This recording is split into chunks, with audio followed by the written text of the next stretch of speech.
today's video, we are going to be showing a hard pulling Husky mix, how to go from chaotic to calm in just a matter of minutes. Stay tuned. Yes, there we go. Just an excited boy. So due to his excitement, look, he can just flat out pull mom over. There's a good snapshot. Look, see that? There's no way if he decides he wants to go say hi or see something that she can control him in the current state. And here you go again, see?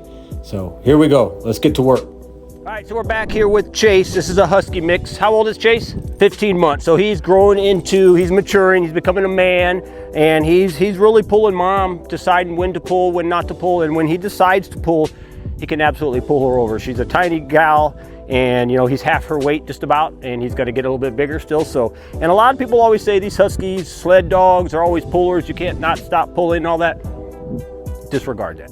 That's when you start getting into breed trends. You can stop any dog from pulling, and I'm going to show you. So, but what I'm going to do is, so basically Chase is wearing a buckle collar. All right, but what we're going to do is we're going to change him in because he's mature enough. We, instead of, I'm basically going to teach him that he needs to stay on my inseam. All right, and what people tend to do is they'll, instead of going into a collar that the dog needs, it could be a pinch collar, they're ugly, I get it, but it could be a martingale collar, it could be any kind of training collar that the dog needs to fit his personality. People tend to not go into those collars because of the way they look, and instead what they prefer to do is leave them in these collars and just yank, you know what I mean? The dog's going up there and no, the dog's going up there and no. Which one do you think is really worse for the dog? A properly fitted pinch collar where you're like, no, heel, or trying to keep them in one of these and basically weighing in on their neck and back over and over and over, right? So let's put the right collar on them so we don't have to do all that, and watch how he kind of adjusts and fits right into where we need him to be. All right, so I'm gonna grab that collar and I'll be right back. All right, so we're back with Chase, and what I was basically just saying is we're gonna go from a buckle collar to where he's pulling mom down the road, choosing when to do what, and we're gonna fit him into a properly fitted pinch or prong collar. And again, properly fitted is the huge part on this, and I'm going to show you the way this should be worn. And again, I only use a small. This is a 2.25. Even for a bigger dog, I'll just add links. I don't ever go to a medium, a large, extra large collar. I put this 2.25 even on St. Bernards. The next bigger, I just add links because this is the most effective. That's something I've learned over the years. All that other stuff is just marketing. So we're going to keep this small one on Chase. It's worn up higher on the ears. Okay, and it's more of a snug fit. I can still get my hand clearly underneath here, but it's snug enough. If you can see this, that part is what's supposed to stay on his throat, his trachea. That's the part that slides. This part up here with all the nasty prongs, that's what stays on the top of the neck. That's just like mom grabbing the dog by the scruff, litter mates, the way they play. What happens is that most people would say, see, this is a good fit, and that's the way your leash should be under here, right? What most people would do is say, oh, that's too tight. They add several links to the collar. Now it flips around, and what you have, see, it's not even, I can't even flip it around because it would be too big. But then you have, if you have your leash up here, you're doing it wrong, because now look what's on the throat. And I've seen even trainers, multiple trainers, that just don't know this kind of stuff.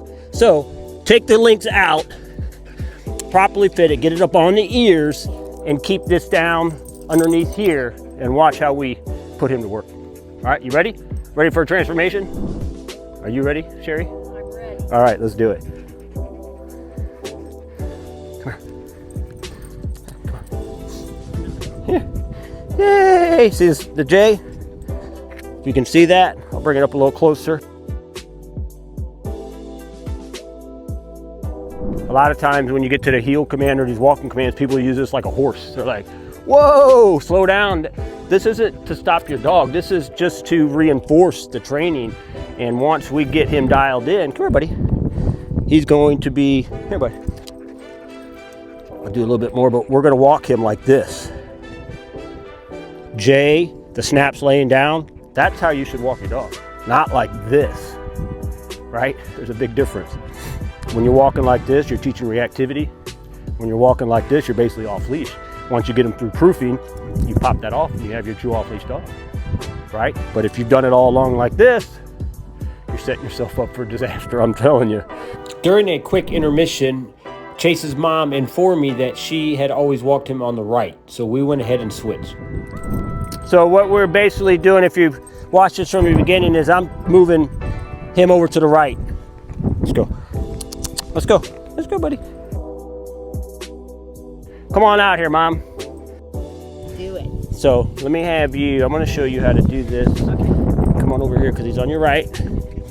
All right, we're gonna show you a one-handed system, just one hand. I'm gonna show you, well, because you're gonna need that one for your other dog anyway, right? Right. All right, so the idea here, guys, is have enough slack that you have your snap laying down. Right there, about right there. See, if you had too much slack, look, I'm gonna show you. Like this. If you had too much slack and then you're walking and you need to reinforce, you'd have to go home and ice up your shoulder, right? So the idea is to find that fine line where the snap's down and it's the right amount of slack for your arm length so you can easily say no and keep them in the position. All right? Okay. So he's on your right. All right, let's turn back this way. There you go. So what you're gonna do is keep your arm down, you're good, and just no. So, you know, I want you to walk just like this. Okay. And if he's a little too far up, you're just gonna go no and bring him back to your right hip. Okay. If he's a little too far out this way, no, and just bring him into your hip. Okay. But it's both just a very easy, because now you have the right collar for him. Right. You don't have to do all this. You just, if he goes too far up, just it's a little flick of the wrist, no, and have him come back. If it goes too far out, no, and have him come in. All right, well, I'll do it with you. Let's just kind of walk back and forth here. There you go. No, there you go. And don't let him creep on you, because if you give him 6 inches today, he'll take 8 tomorrow, if that makes sense. So you just draw the line. It's like, look, this is where you stay behind, and he will. Very good. Nice. Big distractions. Grandkids are here. Come on back this way. Now come back this way.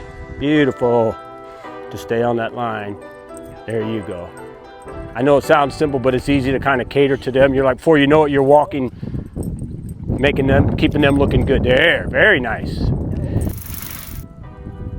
So you can clearly see that before and after, you know, with Chase's mom, Sherry here, that, you know, with the other collar, that was a mismatch for his personality, he was pulling her down, and he could at any time, and he has. That's why she called. Look at that, very good. So what you want to do now is let's speed up a little bit, and then slow down, real slow. There you go. And then if he gets stuck, there you go. Here, let me kind of, that was great. So you can come like this. So you can build more, the more changing of speeds and changing of directions, the more focus you're gonna build in the dog. Very good. Nice, keep your hand, just relax. Just relax your hand. There you go, let's go this way. There you go. All right, let's kind of go to a little, keep him in with you, but speed it up a little bit and then go real slow. And watch him.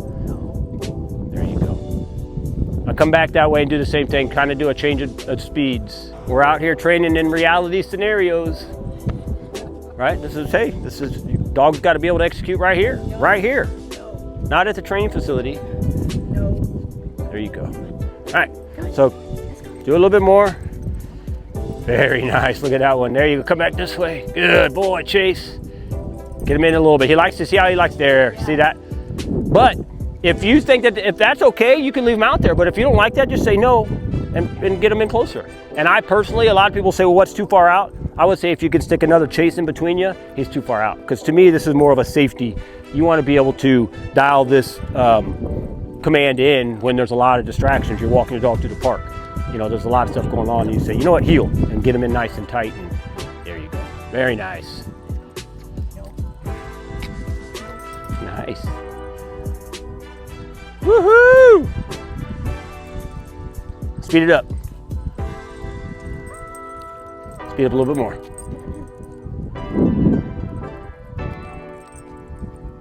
There you go. Speed up a little bit. Now real slow. Drastic change. See that? Drastic change in direction, or speed. Now come back the other way. Do the same thing. And then speed it up and then do a drastic change in speeds. And he's got to. There you go. Want me to take over a few times? Give you a break? You're doing a lot of laps there. All right. You're doing great. I'm going to do a few more because he can handle this. He's an older dog, so we're going to keep dialing this in. Oh, see what I did there? Put him on the left. That's just my habit. Let's go, buddy. Let's go. So if you speed it up,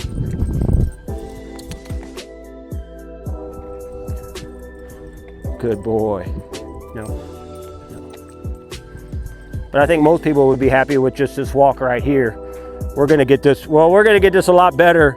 So he's dialed in more this way, but the pulling's gone, and that's the part that sends you to the hospital, unfortunately, right? I mean, people get pulled down and sent to, I have another client that big boxer sent mom into surgery. It's crazy. Hey, come on. Yeah, yes, good boy. So he's wanting to get over there to the kids. Hey. Yay. Sit. Yes, good boy.